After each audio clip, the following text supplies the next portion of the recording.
ہمارے ہاں بڑے بڑے سمجھدار لوگ نفسیاتی ہو جاتے ہیں، بڑی بڑی سمجھدار خواتین نفسیاتی ہو جاتی ہیں۔ میری ساس باتیں کرتی ہے، میری نند باتیں کرتی ہے، مجھے فلانا باتیں کرتا ہے، مجھے فلانا۔ بھائی باتیں، جس کے منہ میں زبان ہے اس نے بات تو کرنی ہے۔ اب آپ نے کیوں یہ دعویٰ کر لیا ہے کہ آپ اتنے اونچے چلے جائیں کہ آپ کو بات ہی کوئی نہ کرے؟ کیا حرج ہے اس میں؟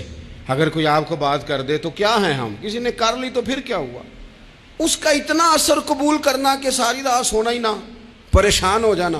اور بعض لوگ ایسے ہیں جنہیں اتنی باتیں نہیں ہوتی جتنی انہیں ٹینشن ہوتی ہے۔ یعنی وہ دو بندے کونے میں کھڑے ہیں تو میری ہی بات کر رہے ہیں، اور بھائی وہ اتنا اہم نہیں ہے، انہیں کوئی اور کام بھی ہو سکتا ہے، تیری بات ہی انہوں نے کرنی۔ بلا وجہ لوگ سمجھتے ہیں کہ میں بڑا اہم آدمی ہوں، وہاں بھی مجھ پہ تبصرہ ہو رہا ہے، یہاں بھی ہو رہا ہے۔ اس پہلو سے باہر آئیں، اس کمپلیکس سے نکل آئیں۔ ابن حزم کہتے ہیں کہ مصر میں ایک تاجر بڑا کامیاب ہو گیا تھا، بڑا کامیاب تاجر ہو گیا۔ تو زندگی میں جتنے لوگ بھی کامیاب ہوتے ہیں ان سے حسد ہوتا ہے، اس سے بھی اس کے ارد گرد کے لوگوں نے حسد شروع کیا۔ اب تاجروں نے پلاننگ کی کہ اسے خراب کیسے کرنا ہے۔ وہ ایک دن اپنے گھر سے نکلا، سفید کرتا سفید پگڑی باندھ کے باہر۔ اب 5-6 لوگوں نے پہلے سے منصوبہ بندی کی ہوئی تھی۔ ایک صاحب اسے ملے، کہنے لگے ماشاءاللہ آج تو سفید کرتے پر سبز امامہ، سبز پگڑی بڑی ہی اچھی لگ رہی ہے۔ تو وہ ہنس کے کہنے لگا لگتا ہے آپ سو کے اٹھ کے آئے ہیں، پگڑی تو میری سفید ہے۔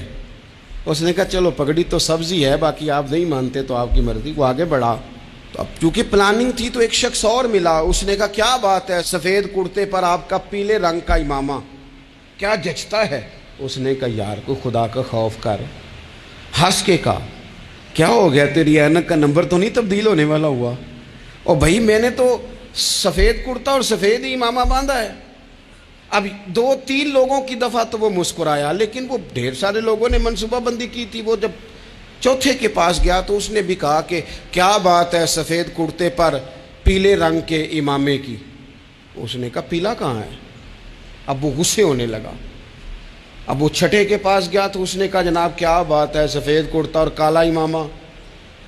اب وہ غصے میں اتنا باولا ہوا کہ پہلے ہنسا پھر رویا، پھر اسے سمجھ نہ آئی کہ دکان کا تالا کس چابی سے میں نے کھولنا ہے۔ بس وہ شام ہوئی تو اس بیچارے کو بچوں نے روڑے مارنے شروع کر دیے۔ وہ اتنی تکلیف میں آ گیا کہ لوگ اسے پاگل کہنے لگے۔ کیوں؟ اس لیے کہ لوگ منصوبہ بندی، افواہ تھی نا کہ میری طبیعت خراب ہے، تو لوگوں نے حال پوچھ پوچھ کر بیمار کر دیا۔ لوگوں کی باتیں، لوگوں کے تبصرے، لوگوں کے کومنٹس۔ بولے امام شافعی فرمانے لگے لوگوں کی باتیں پتھروں کی طرح ہوتی ہیں، یہ روڑوں کی طرح ہوتی ہیں، اگر انہیں کمر کے اوپر رکھ لو گے نا تو یہ تمہاری کمر توڑ دیں گی، اور اگر تم ان کو اپنے پیروں کے نیچے رکھ لو گے تو تمہارا قد اونچا ہو جائے گا۔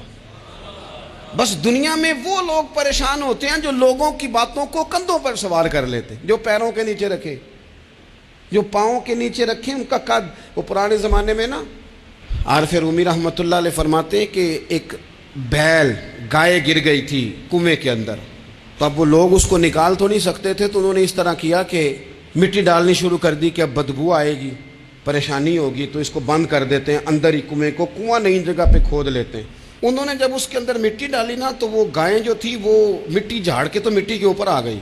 انہوں نے پھر مٹی ڈالی تو وہ تھوڑی اور اوپر آ گئی، اور مٹی ڈالی تو اور وہ مٹی ڈالتے گئے اور گائیں وہاں سے کنویں سے باہر آ گئی۔ لوگوں نے دفن کرنا چاہا، وہ باہر نکل آئی۔ اور میرے بھائی لوگ بھی اپنی باتوں میں دفن کرنا چاہتے ہیں، لیکن یاد رکھنا جو چمکنے والے تھے وہ چمکتے ہی رہے، جن کو اللہ نے عزت دی تھی ان کی گھٹائی کوئی نہیں سکا۔ اتنی لمبی زبانیں کھول کے لوگوں نے صحابہ کے بارے میں باتیں کی، لیکن سورج چمک رہا ہے صدیق اکبر کی شان کا، عظمتیں دمک رہی ہیں فاروق اعظم کی، عروج ہے جناب فاروق اعظم کو، نگر نگر گلی گلی دنیا علی علی کرتی چلی جا رہی۔